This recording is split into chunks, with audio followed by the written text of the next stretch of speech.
పొద్దుగాల లేచి దగ్గరికి ఒకసారి చూసేద్దామని ఇట్లా వచ్చేసరికి పొలంలో ఒక చిన్నది పిట్ట కనిపించింది ఫ్రెండ్స్.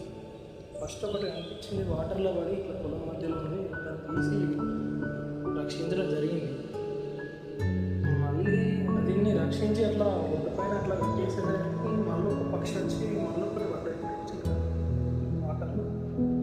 చూడండి అసలు ఏంటి అయితే ఈ పొలంలో కొట్టే మందుల వల్ల ఇట్లా ఏమైనా ప్రయోజనం తెలియదు. ఇట్లా అన్నీ పడడం జరుగుతుంది, కింద పడడం జరుగుతుంది.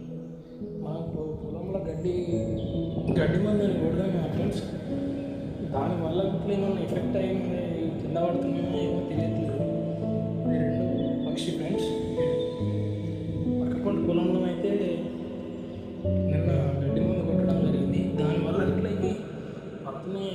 మళ్ళీ చేతుల నుంచి జంప్ అయ్యింది తీయడం జరిగింది. ఓకే ఫ్రెండ్స్, వీటిని అయితే మనం రక్షిద్దాం. ఇది చాలా కెమికల్స్ వాడడం వల్ల ఇట్లా చాలా మూగజీవులు ఎఫెక్ట్ కావడం జరుగుతుంది. అందుకనే మనం సహజసిద్ధంగా పంటల్ని పండించాలి. ఇది వెళ్ళడానికి ట్రై చేస్తుంది కానీ దీనికి మళ్ళీ వాటర్లోనే పడుతుంది. అందుకనే ప్రజెంట్ అయితే దీన్ని తీసుకెళ్ళి అక్కడ రోడ్డు ఉంటుంది, రోడ్డు దగ్గర బైక్ పెట్టడం జరిగింది, అక్కడ విడిచిపెట్టాం. ఇక్కడ ఇంకోటి ఉంది చూడండి, ఫస్ట్ ఒకటి రెండు ప్రాణాలతో ఉన్నాయి.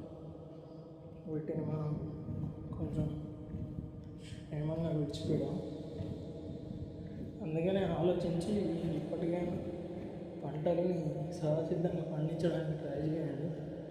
ఇక్కడ చాలా మూగజీవులు ఎఫెక్ట్ కావడం జరుగుతుంది.